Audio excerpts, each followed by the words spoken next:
Hello dear students. कक्षा 8 Prakhar English book का OCR formative assessment 9 देखिए भी। पहला क्वेश्चन है tick the correct option to complete the given sentence. इसमें क्या है भी आपको सही शब्द का यूज करना है। I am braked in the competition today. अब क्या है भी आज का जो कंपटीशन है उसमें मैं पार्टिसिपेट कर रहा हूँ। इज एम आर का प्रयोग हुआ है तो आप याद रखना कि इज एम आर के बाद में हमेशा वर्ब की फर्स्ट फॉर्म में क्या लगता है भी ING का प्रयोग होता है। तो आपका आंसर पार्टिसिपेटिंग होगा, प्रतिभागी बनना, भाग लेना। अब अगला क्वेश्चन है which of the following sentence is not related to the SMC। SMC क्या होता है भी स्कूल मैनेजमेंट कमेटी होता है, विद्यालय विकास समिति होती है, जो कि विद्यालय क्या करती है अभी टीचिंग इन क्लास नहीं है, ये काम तो टीचर करते हैं। मॉनिटरिंग करती है वो स्कूल क्या करती है अभी मॉनिटरिंग करती है भौतिक संसाधनों का। अटेंडिंग मीटिंग्स विद्यालय में जो मीटिंग होती है उनको अटेंड करती है, ये बिल्कुल सही है। आपके पेरेंट्स होते हैं उनको हम बुलाते हैं मीटिंग के लिए।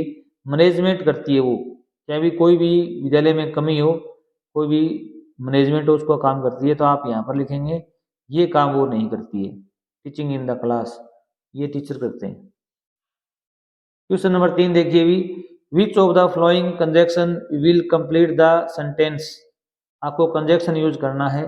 She wants to read story book, वह एक स्टोरी बुक पढ़ना चाहती है और एक मैगजीन चाहती है, पत्रिका चाहती है। तो आप और का प्रयोग करें, क्या लगाएंगे भी एंड।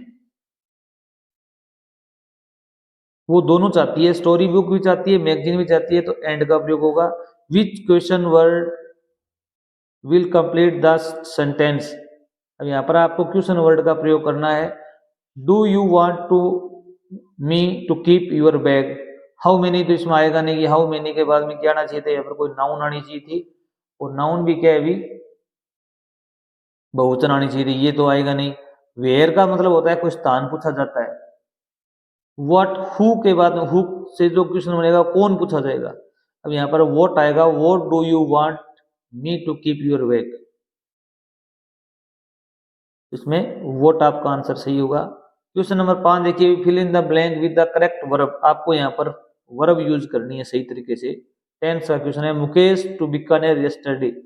इस प्रकार के सेंटेंस में कोई न कोई एक ऐसा शब्द दिया हुआ होगा जो आपको ये इंडिकेट करेगा कि इसमें कौन सी वर्ब अप्लाई करें। यहाँ पर यस्टरडे शब्द दिया हुआ है, बीता हुआ कल, मतलब पास्ट टेंस। पास्ट टेंस में वर्ब की सेकंड फॉर्म यूज होती है, तो यहाँ पर थर्ड फॉर्म है। विल गो है, इज गोइंग तीनों ही नहीं आएंगे, यहाँ पर गो की सेकंड फॉर्म वेंट आएगी। क्या है कि गो की सेकंड फॉर्म क्या होती है वेंट। ये बहुत मोस्ट इंपॉर्टेंट है, याद रखना। यस्टरडे आने पर आप हमेशा वर्ब की सेकंड फॉर्म ही अप्लाई करेंगे। क्वेश्चन नंबर 6 देखिए भी choose the word which is correct for the given sentence. अब इसमें भी क्या है भी आपको वर्ब अप्लाई करनी है। I break to the bank tomorrow. अब यहाँ टुमारो क्या है भी एक एडवर्ब है जो इंडिकेट कर रही है आने वाला कल, फ्यूचर टेंस। फ्यूचर टेंस में अपने को पता है विल सेल का प्रयोग होता है, तो विल गो आएगा। क्या आएगा भी will go. I will go to bank tomorrow. अब यहाँ पर देखिए read the following passage and answer the question given below. यहाँ पर एक पैसेज दिया गया, इसको पढ़ना है और नीचे दिए गए क्वेश्चनों के आपको उत्तर देने हैं। Dogs were once their own masters. कुत्ते हैं वो कभी खुद के स्वयं मालिक होते थे वो। And lived in the way wolves do. Wolves क्या होते हैं भेड़िए रहते थे, उसी प्रकार वो भी रहते थे इन फ्रीडम, आजादी से। Until a dog was born. एक कुत्ता जिसका जन्म हुआ, who was ill pleased with the way of life. वह क्या है अभी जो जीवन जीने का जो तरीका था उससे क्या था अभी इल प्लीज होता है नाखुश था। क्या था अभी खुश नहीं था। ही वो सिक, वह बीमार हो गया था। And tired of wandering about by himself. इधर उधर घूमने से वो थक गया था। टायर्ड का था अभी थक जाना। लुकिंग फॉर फूड, भोजन की तलाश में। Being frightened of those who were stronger than he, उससे जो मजबूत थे उनसे डर से। ही थॉट इट अवर, उसने बार बार सोचा इसके बारे में। And decided that the best thing for him to do was become the servant of one who was stronger than anyone on earth. उसने निश्चय किया कि वह उसका दास बनेगा जो उससे क्या होगा भी मजबूत होगा इस धरती पर।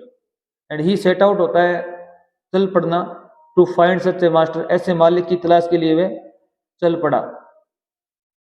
ही वॉक्ड एंड वॉक्ड, वह चला चला, and he went A kinsman of his, kinsman क्या होते हैं, रिश्तेदार होते हैं, relative.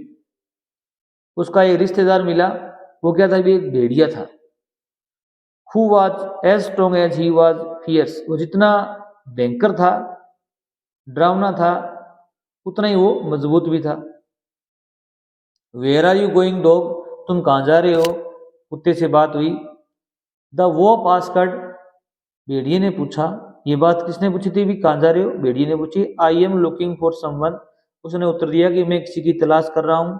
To take up service with, जिसकी सेवा पर लेना चाहता हूँ मैं उसकी। Would you like to be my master walk, क्या तुम मेरे मास्टर बनोगे, भेड़िए से कहा। क्वेश्चन देखिए भी, द डॉग्स वर सिक, कुत्ता बीमार था। एंड टायर्ड ऑफ, किससे थका हुआ था वो, फ्रीडम आज़ादी से नहीं, किससे भी, हिज आवर ऑनर वॉल्फ, भेड़िए से नहीं, बीइंग ए मास्टर, एक मालिक से नहीं। अब यहाँ पर है लुकिंग फॉर फूड, भोजन की तलाश से वह थक चुका था, यहाँ पर आया था। Wondering about himself, looking for food, यह हुआ था, खुद इधर घूमने से और भोजन की तलाश से थका हुआ था। क्वेश्चन नंबर 8 देखिए भी, whom did the dog ask to be his master, किस कुत्ते ने पूछा कि तुम मेरे मालिक बनोगे, आदमी से पूछा, भेड़िए से पूछा, जंगल से पूछा, सर्वेंट से पूछा। उत्तर आएगा आपका वॉफ, भेड़िया।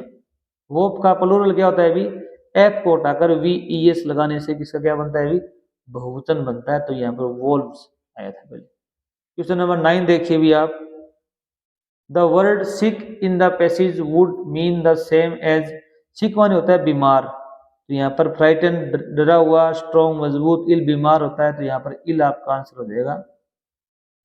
इसका सेम मीनिंग पूछा है, यहाँ पर क्या पूछा है भी, सेम, इल आएगा। अगला क्वेश्चन है 10 नंबर है, द वर्ड किन्समैन, किन्समैन मैंने बताया था आपको रिश्तेदार होते हैं, तो आपको सेम मीनिंग बताना है। रिलेटिव होते हैं, वो रिश्तेदार होते हैं। नेबर पड़ोसी होते हैं। फ्रेंड दोस्त होता है। किंग राजा होता है। तो आपका उत्तर होगा रिलेटिव। धन्यवाद। अगर आप हमारे चैनल पर नए हैं तो चैनल को जरूर सब्सक्राइब करना। थैंक्स।